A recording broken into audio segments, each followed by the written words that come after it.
اللہ الرحمن الرحیم۔ ایک مرتبہ جرمنی کے بادشاہ نے ترکی کے حکمران سلطان عبد الحمید خان سے کہا کہ یورپ میں آپ کی حالت ایسی ہے جیسے 32 دانتوں میں ایک زبان۔ مطلب کیا تھا؟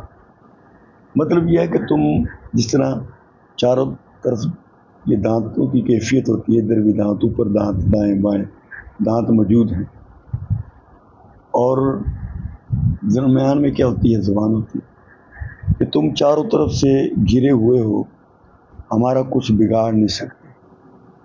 اس پر سلطان عبد الحمید نے اسے ایک بڑا خوبصورت جواب دیا۔ اس نے کہا آپ کی بات تو ٹھیک ہے، لیکن اللہ تعالیٰ کی قدرت یہ ہے کہ دانت سب کے سب آہستہ آہستہ گر جاتے ہیں، لیکن زبان قائم رہتی ہے۔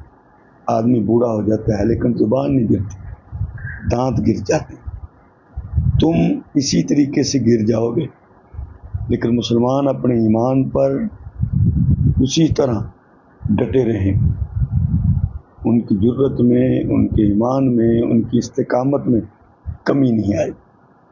آج غزہ کے مسلمان، فلسطینی مسلمانوں پر جو ظلم ڈھائے جا رہے ہیں اور مسلمان حکمرانوں کی یہ خاموشی،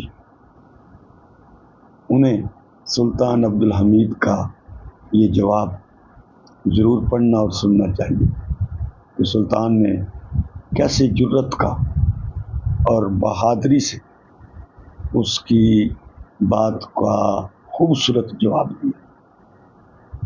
آج جو قافلے نکلے ہیں غزہ کے مسلمانوں کی ان کے ساتھ یکجہتی کرنے کے لیے، یہ تو لوگ اپنی مرضی سے، اپنی ہمت سے، اپنے جذبے سے نکلے ہیں۔ یہ تو حکومتوں کی ذمہ داری ہے، مسلمان حکمرانوں کی ذمہ داری ہے کہ اپنے ان فلسطین بھائیوں کی مدد کریں جو ہمارے قبلہ اول کی حفاظت کر رہے ہیں۔